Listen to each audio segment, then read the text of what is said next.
on va étudier un petit peu Pirkei Avot comme prévu. Donc on était dans l'enseignement de Hillel. On va revoir si vous me permettez.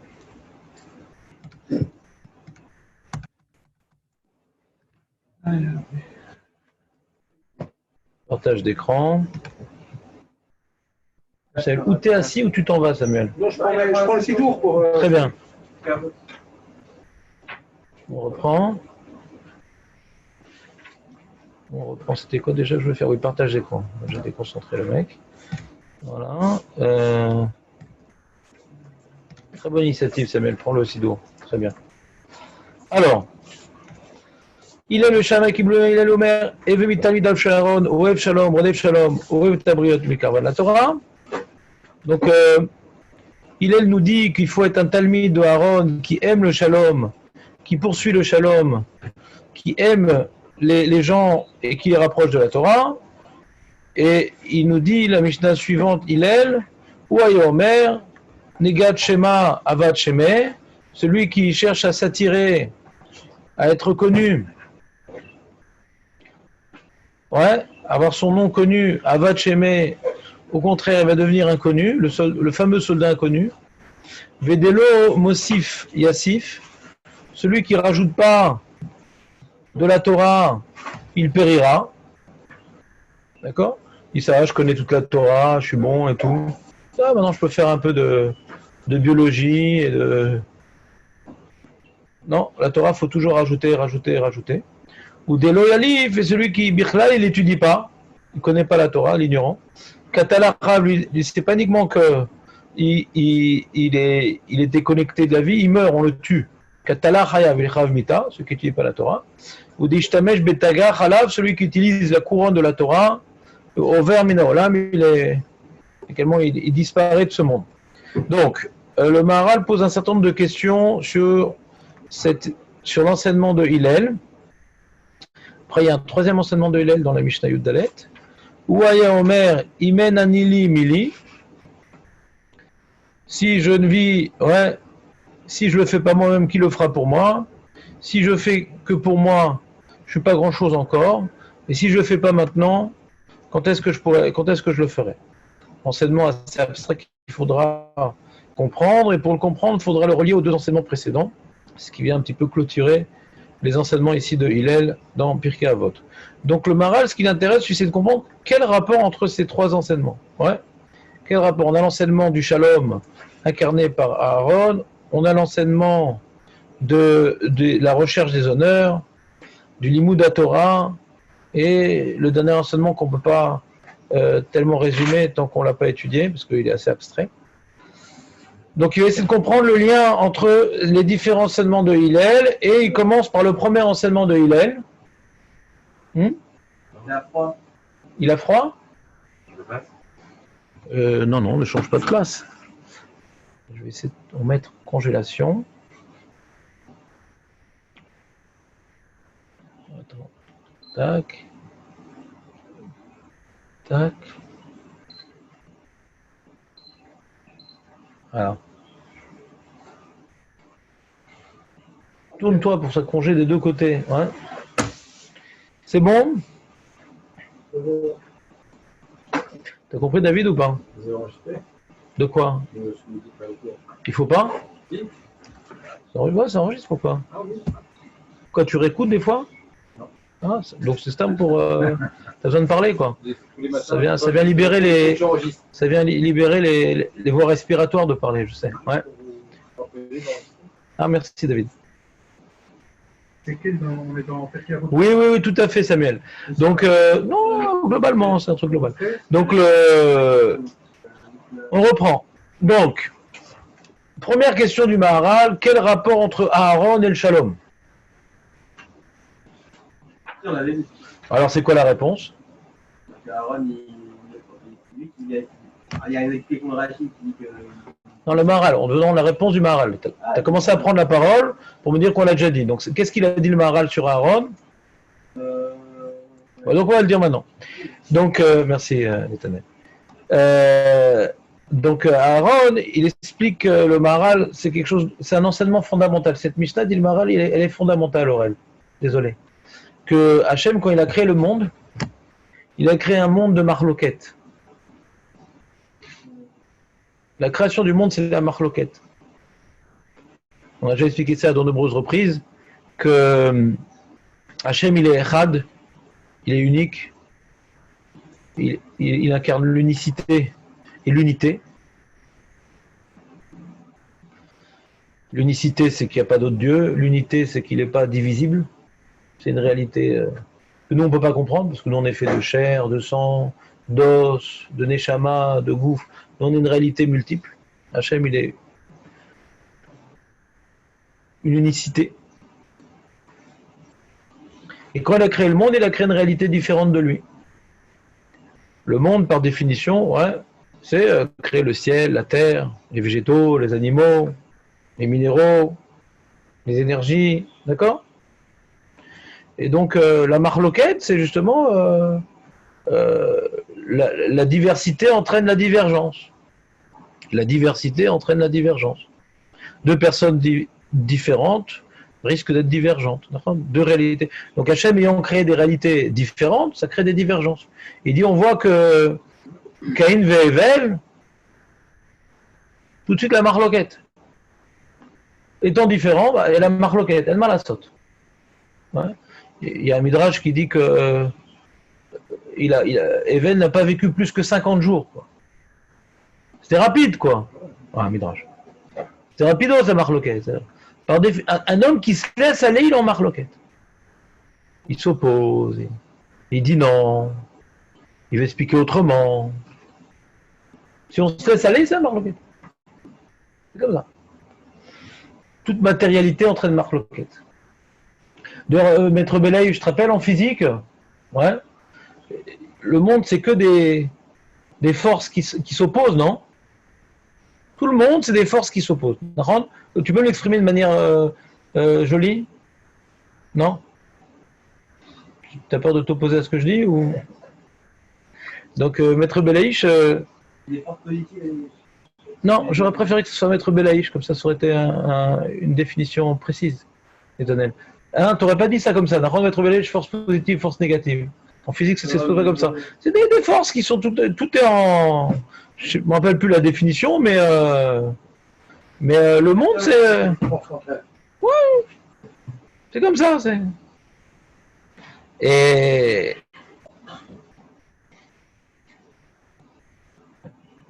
tout le but du monde, enfin de l'homme, qui a perdu cette mission et qui était confié à Abraham Avinu, donc à nous, c'est de justement ramener le monde à Dieu. Ce monde de divergence, ce monde de diversité, ce monde d'opposition, ce monde de tension, ce monde de marloquette, ouais, faut arriver à lui redonner son harmonie. Comment on redonne son harmonie? On vient maintenant tout subordonner à Dieu. Dieu, il est unique. Si on vient tout subordonner à Kadosh Baruch Hu, alors on donne au monde, ouais, une réalité harmonieuse, une unicité. D'accord? Alors cette fonction, le Ham Israël aussi, il est constitué de 12 tribus. Ils ont eu des différends, ils ont eu des tensions, il y a même eu un schisme, ouais, entre les 10 tribus et Yehuda et Binyamin. Et avant cela, il y avait même une guerre entre les tribus et Binyamin à cause de Pilegesh Begiva, ouais.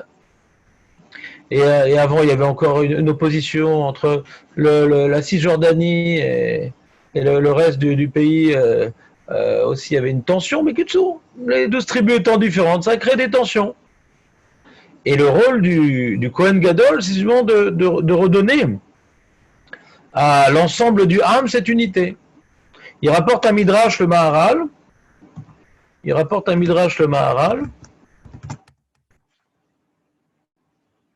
Où il est? Oui, il n'est pas bon là. Ah oui, je ne suis pas dans la Mishnah. Il rapporte un Midrash le Maharal. Il dit la chose suivante. Bamidbar Rabba.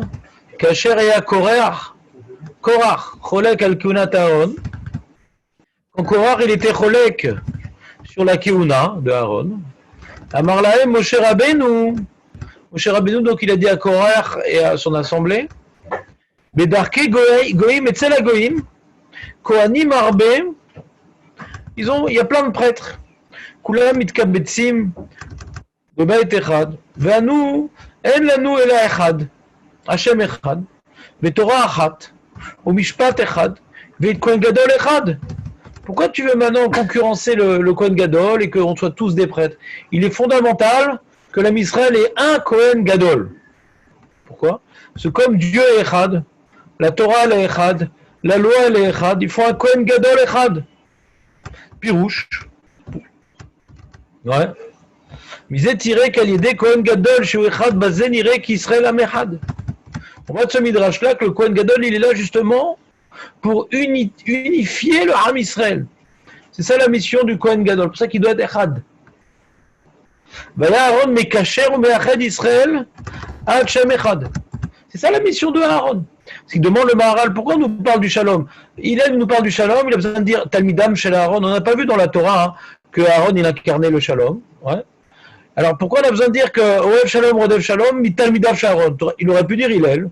Oev Shalom, Rodev Shalom, aime le Shalom et poursuit le Shalom, sans parler d'Aaron, Bichlal. Pourquoi il a besoin, Hillel, de nous dire sois un élève de Aaron? Parce qu'on n'a aucune paracha de la Torah qui nous présente Aaron comme étant celui qui pourchassait le Shalom. On n'a aucun endroit dans la Torah où on nous parle de ça. Hillel aurait pu nous faire cet enseignement. D'emblée, aime le Shalom et poursuit le Shalom, point. Aime les créatures et rapprocher de la Torah. Pourquoi il doit relaisser à Aaron? Vous suivez ou pas? Je sens autant endormi que moi. Non, moi je suis bien éveillé. C'est dommage. Comment? Tu avais cette question? Je me suis posé cette question. Non, mais c'est toujours après que tu dis que tu avais la même question. Alors il répond, le Maharal, la chose suivante. Il dit que, déjà d'où on voit que Aaron, il incarne le Shalom. C'est la mission de Aaron. La mission de Aaron, c'est justement de donner une unité au Ham Israël. Ouais. Le Ham Israël, il est différent. Qui dit différent amène divergent. Puisque le Ham Israël, il doit incarner la Torah qui est Echad, qui représente la volonté d'Hachem qui est Echad, il faut que le Ham Israël soit Echad. Ce qu'on a expliqué à de nombreuses reprises le vendredi, ouais. L'harmonie dans le Ham Israël, dans la parasha de Bamidbar, la complémentarité des aptitudes différentes de chaque tribu. Une tribu, elle a une capacité, chaque famille s'est nuance dans cette capacité, et on voit dans le parashat de Bamidbar l'unité, qu'ils viennent tous s'unir pour associer leurs forces, non pas pour... C'est pas une concurrence, c'est une complémentarité. Et ça, c'est le Kohen Gadol qui peut arriver à unir le Ham Israël. Pour pouvoir unir le Ham Israël, nous dit le Maharal, il faut les aimer. Parce que pour pouvoir faire que l'âme Israël soit Echad, il faut déjà être nous-mêmes Echad avec eux. Quand on aime quelqu'un, on se sent uni avec lui. On se sent associé à lui. Pour pouvoir maintenant réunir les autres, il faut les aimer. Si nous-mêmes, on se sent unis avec les deux personnes qui sont marloquettes, on les aime les deux, ça fait déjà un point d'intersection entre les deux. Quand par exemple deux personnes se disputent et qu'ils ont un ami en commun, c'est déjà un pont de réconciliation. Pour faire plaisir à leur ami, ouais. Ils vont peut-être faire des efforts parce qu'ils voient qu'ils ne sont pas tellement divergents puisqu'ils ont un ami en commun. Aaron qui était Oev et Abriot, au Mekavan de la Torah, puisque pour être Mekarev, les gens les uns avec les autres, pour être Mekarev, les gens avec Akadosh Baruch Hu, il faut les aimer. Il faut incarner l'unité. Aaron qui incarnait l'unité, il sentait complètement effacé à Akadosh Baruch Hu. C'est le Kohen Gadol. Donc il incarnait pour pouvoir être un, c'est uniquement en étant effacé à Kadosh Baruch Hu. Donc quelqu'un maintenant il n'est pas effacé à Kadosh Baruch Hu, donc il a une lutte interne. Des fois c'est ses plaisirs qui font... Zéro. Comment? Être zéro. Exactement. Il faut s'annuler quoi. Pour arriver au 1, il faut être 0. Parce que dans le monde il n'existe qu'un Kadosh Baruch Hu, il risque le 1, d'accord? Et pour pouvoir refléter le 1, il faut être 0. Dès que tu es 1, tu es 2. On appelle le bitoul. Bi. Il y a le bichoul, celui qui va à 2 synagogues aussi. Moi je vais à 3. Voilà, ça t'es le cuicui.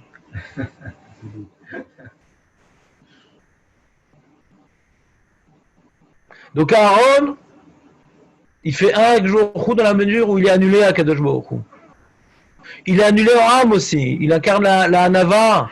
Il vient courir vers les gens. Il dit non, mais il t'a pas dit ça. Là. Pour pouvoir établir Shalom, il faut être Hanav.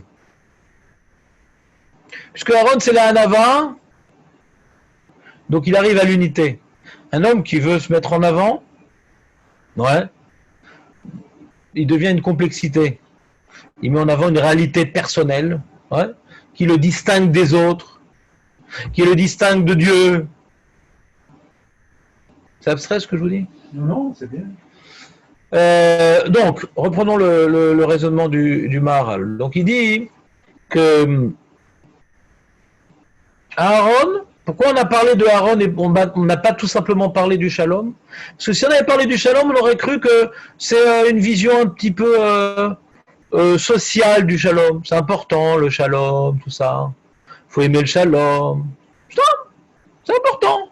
Pour nos convenances, pour notre confort, c'est bien d'être Shalom, on aurait pu croire. Mais si on nous parle de Aaron, on comprend que le Shalom, c'est une notion spirituelle. C'est pas une notion sociale. C'est pour pouvoir incarner l'unité divine. C'est pas pour être bien les gens avec les autres. Vous comprenez ou pas? Si on n'avait pas précisé Aaron, on aurait limité cette Mishnah à un adage populaire. C'est important la paix. Non, c'est pas que c'est important la paix. C'est le but de toute la création du monde. Hachem, il a créé la différence qui a engendré la divergence. Et notre travail, c'est d'annuler le monde à Kadosh Baruch Hu. Comment on annule le monde à Kadosh Baruch Hu? En recherchant l'harmonie, l'unité. En nous-mêmes, on a des divergences. On a le gouffre, on a la neshama, on a le corps, on a la spiritualité. Ouais. On a nous, on a notre famille, on a notre travail, on a toutes sortes de choses. Si maintenant on obéit à la Torah, on arrive à donner à chaque chose sa place. Il n'y a plus de divergence. On vit en harmonie avec nous-mêmes, en harmonie avec les autres, en harmonie en Akadosh Baruch Hu. On fait une unité avec nous-mêmes, qui n'est pas une guerre entre notre gouffre et notre neshama.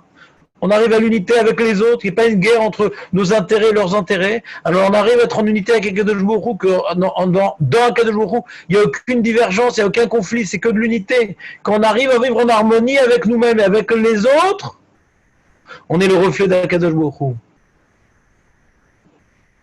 C'est pour ça qu'il y a marqué que Shalom, c'est un nom d'Akadosh Baruch Hu, et on ne peut pas dire le mot Shalom dans un endroit comme les WC ou le Mikvé.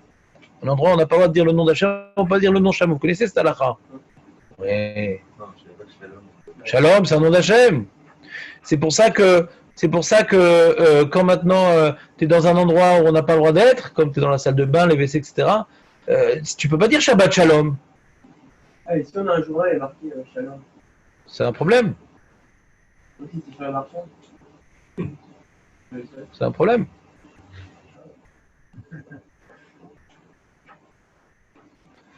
Mais si le mec il s'appelle Shalom, Ouais, c'est ça. ah mais non, c'est une question qui est écrite dans le Mishnah Torah. On peut pas l'appeler. Non, il ne peut pas aller au WC. Il ne peut pas l'appeler que pisse. Pisse, ici.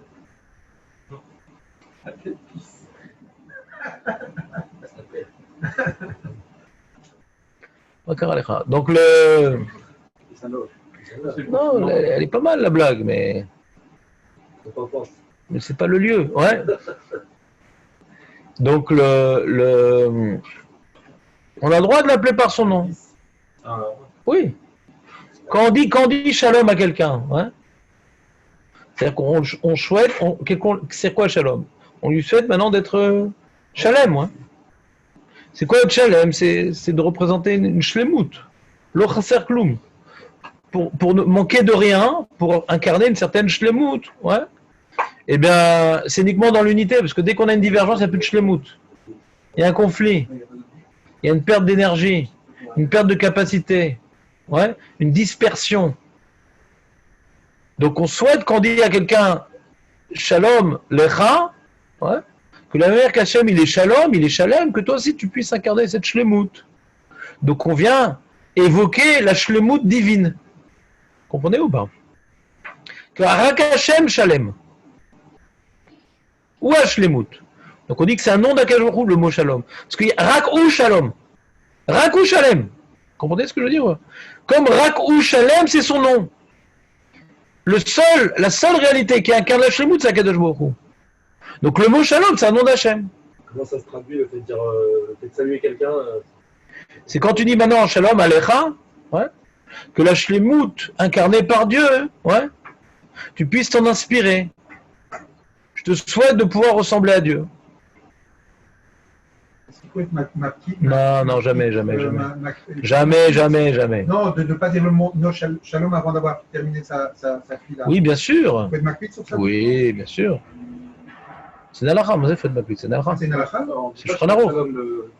Avant la fille, on dit Git Shabbos. Non, des fois, ils vous disent les gens Il faut parler de manière chol. Il faut dire Git Shabbos.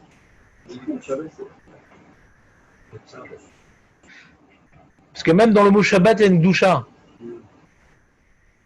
Quand on est dans la salle de bain, ouais, avec il y a mes enfants, ma femme, je leur dis pas aujourd'hui c'est Shabbat ou demain c'est Shabbat. Demain c'est Yom Shvi. Shabbat, il y a une doucha dans le mot Shabbat. Il y a Safratava. Il y en a qui disent Safratava. Non, mais c'est pas lié au mot Shabbat.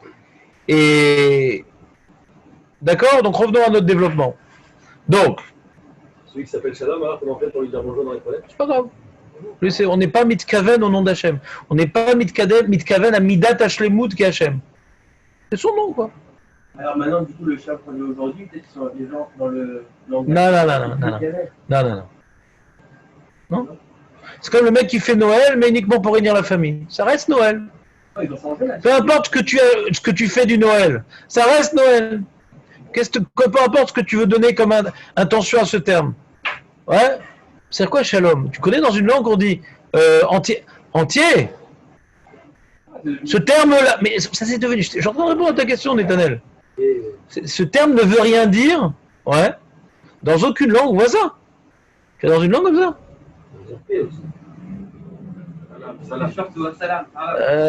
Paix, c'est une question, hein. C'est-à-dire quoi, pourquoi ça s'appelle c'est paix? Où on voit que c'est la paix? On voit que c'est la paix. Attends, on voit que c'est la paix.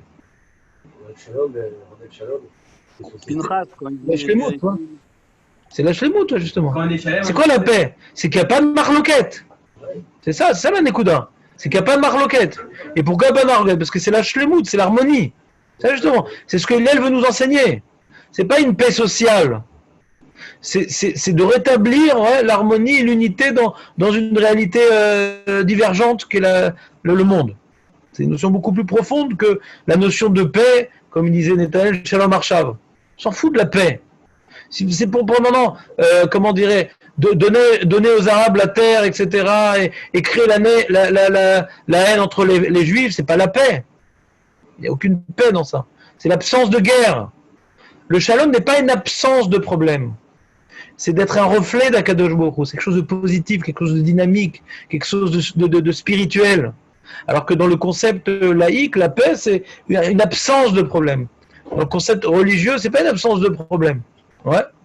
C'est d'être un reflet de la réalité divine. C'est beaucoup plus élevé. Donc il explique d'une manière assez simple. Donc le lien entre ces différents enseignements. Il dit donc que ce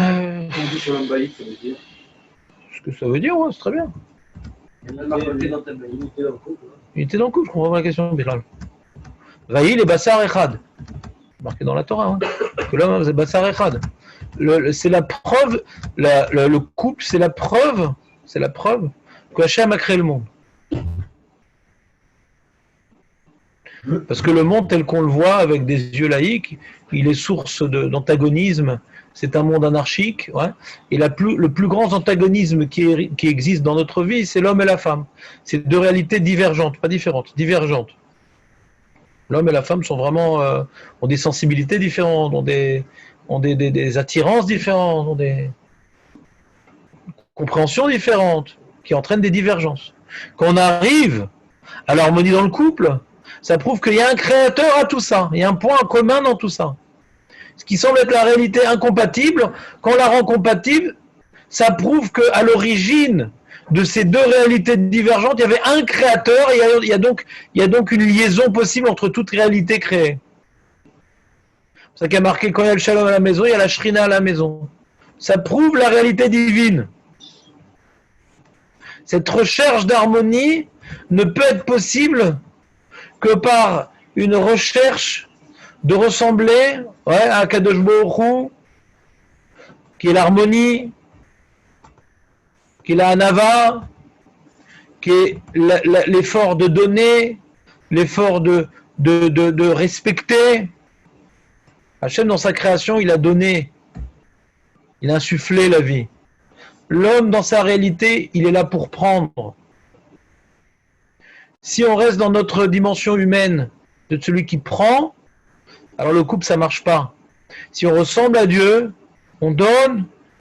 Alors il y a un shalom qui peut venir dans le couple, on peut arriver à cette unité, c'est-à-dire je donne, donc je réfléchis à la spécificité féminine qui est face à moi, non pas pour m'y opposer, non pas pour imposer mon côté masculin, non, pour trouver la complémentarité entre le masculin et le féminin, donc arriver à l'harmonie, arriver à l'unité. Vous voyez, les Bassar Echad. Différentes explications, Bassar Echad, Rachid dit Alidé Avlad, le Sforno dit dans le couple lui-même on arrive à Bassar Echad. C'est pour ça qu'à l'origine, la femme est tirée de l'homme pour nous prouver que dans ce qui nous paraît divergent, à l'origine tout était unité. Comme il dit le Ramban, qu'à l'origine, avant qu'Hachem il crée le premier élément le premier jour, il y avait une énergie première qui était le Yuli, qui avait la taille d'un grain de moutarde, et cette énergie-là, Hachem il a puisé toutes les réalités. Il a créé de ça, Hachem. D'abord, il a créé une première énergie qu'il est venu exploser et qu'il est venu répartir sous différentes formes. Il y a donc, comment dirais-je, si tu veux, le Yetzira et la Bria. Yetzira, c'est la création ex nihilo. La seule Yetzira qu'il y a eu, c'est cette énergie première.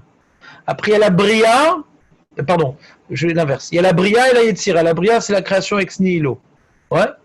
Boré, c'est qu'il n'y avait rien, il a créé. Yetzira, c'est donne une soura, il a donné une forme. Hachem, il a puisé de l'énergie première pour donner une forme à chaque chose. Il a créé d'abord deux groupes, les éléments terrestres et les éléments célestes. Et après, dans les éléments célestes, il a créé des sous-ensembles, et dans les éléments terrestres, il a créé des sous-ensembles. Mais on commence d'une unité. Pourquoi Chachamim s'efforce à nous expliquer qu'à l'origine, Hachem, il a fait un élément, une énergie première, parce que même dans la réalité matérielle, Hachem a créé la notion d'unité. Le premier élément créé dans le monde ressemblait à Dieu, donc c'était l'unité. Vous suivez ou pas? Et après, plus il a continué la création, donc la Yetzira, plus ça s'est éloigné d'Hachem. Donc la réalité qui ressemble en vérité dans sa création le moins à Dieu, c'est l'homme.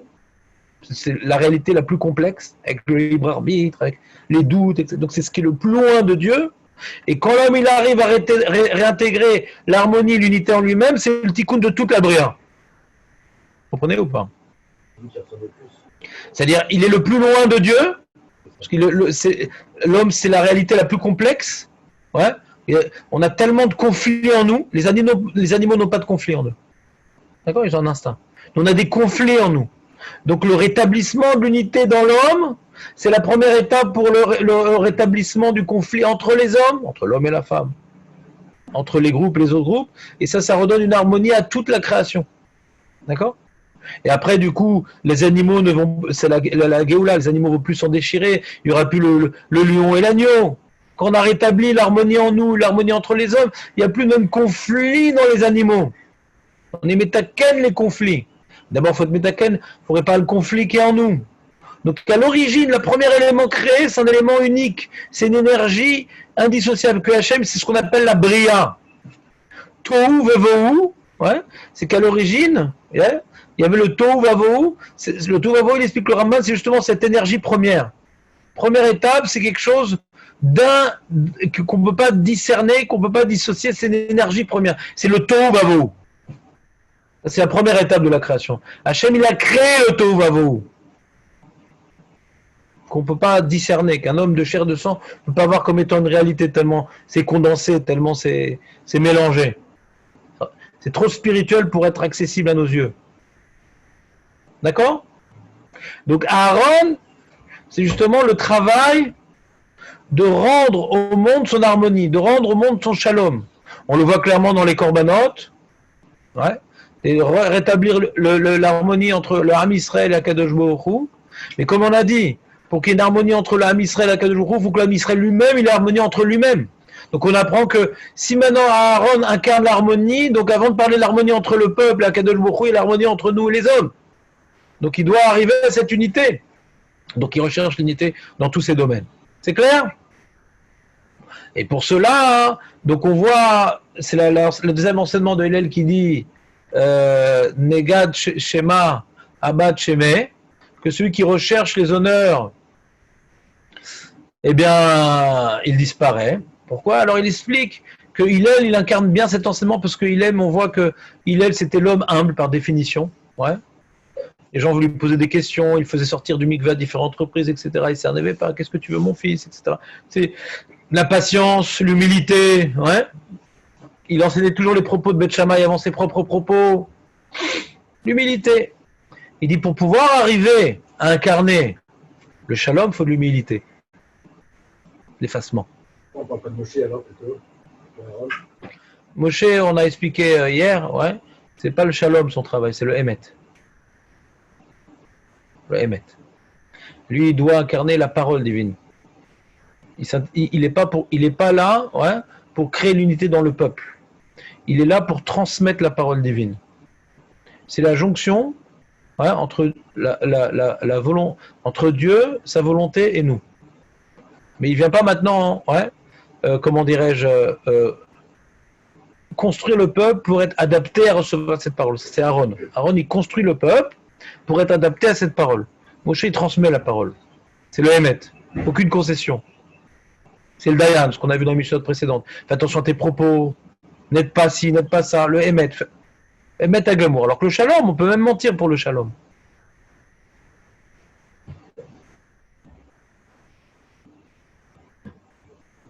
Parce qu'on voit qu'Aaron, il a essayé au début de montrer qu'il était d'accord avec ceux qui voulaient faire le veau d'or, ouais, pour essayer de pas les faire, qu'ils ne fautent pas ou limiter leurs fautes. Moshe, on ne voit jamais ça avec lui. C'est le Hémet, Moshe. Le Hémet. C'est ça la complémentarité entre Moshe et Aaron. Alors c'est vrai que pour pouvoir transmettre la parole divine, il faut aussi de la Hanava.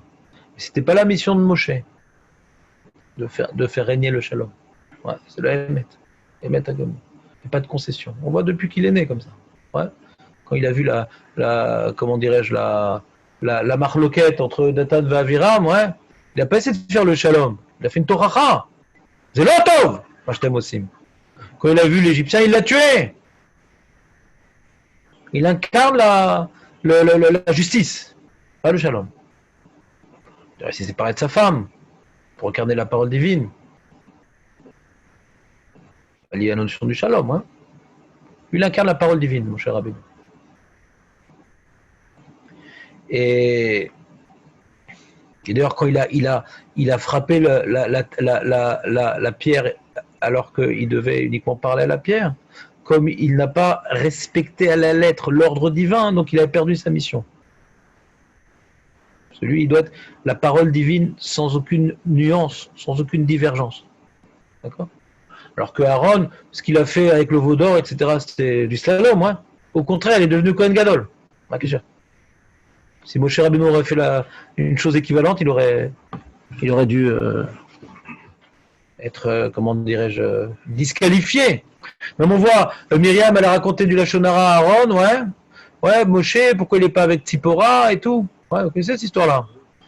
Aaron, il a écouté le Lachon Hara, pourquoi il n'a pas été disqualifié? C'est par rapport à Midat Shalom, ouais.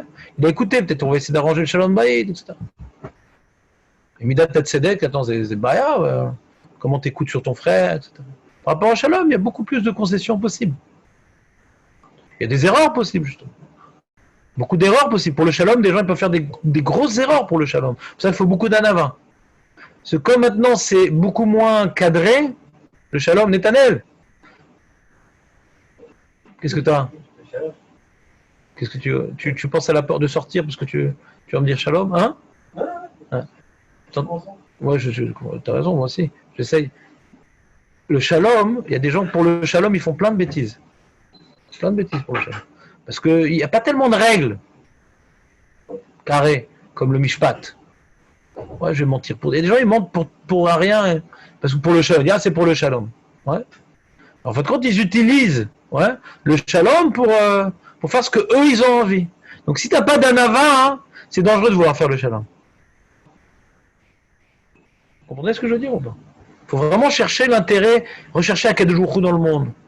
Rechercher l'harmonie divine dans le monde. Sinon, ton shalom, c'est Stam. Stam. C'est un outil pour faire ce que toi, tu as envie de faire. C'est clair?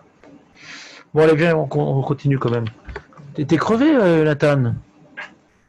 Qu'est-ce que je peux te faire pour te réveiller? Tu veux que je t'éternue, tout ça? Ça réveille, il paraît qu'on éternue.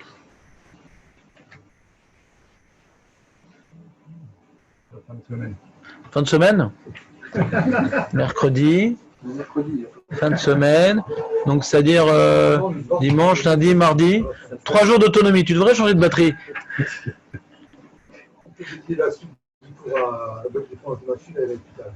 Je pas entendu? Actuellement, elle est à l'hôpital. Vous Hachem que l'accouchement se passe Béchalom, ouais, ou Bébriout, et qu'elle est un enfant, un garçon, une fille, je ne sais pas, qui soit tzaddik, tzaddika, ouais, Zera Shel Kayama, Adbiat Goel Tzidken, vous Hachem. Voilà, bon, c'était une petite idée, je pense, importante quand même. Donc on voit que ça racole. Il y a des gens, des fois, ils font plein de mitzvot et tout, mais ils sont en tension avec leurs femmes, ils sont en tension avec leurs enfants, ils sont en tension avec leur famille, ils sont loin du but, quoi. C'est beau qu'ils fassent Shabbat, qu'ils mangent kasher, toutes ces choses-là, c'est beau. Mais si le but c'est l'harmonie, ça nous montre clairement, ouais, que c'est beaucoup plus dur le shalom que de manger kasher à faire Shabbat. Hein. C'est une habitude, c'est une discipline. Puis ça me plaît bien, il y a le Hamabat, tout ça. Et le shalom, faut beaucoup s'écraser pour le shalom. Beaucoup d'anava pour le shalom. Si t'as pas d'anava, mon ami, le shalom est impossible, impossible. Je vois, qu'est-ce qui t'arrive hier? T'es arrivé 10 minutes avant. On avait de l'espoir, que ce soit une courbe exponentielle. Donc, quel jour t'arrives à 7h du matin? Qu'est-ce qui se passe, Chomo? Non, Zarma, aisé. Allez.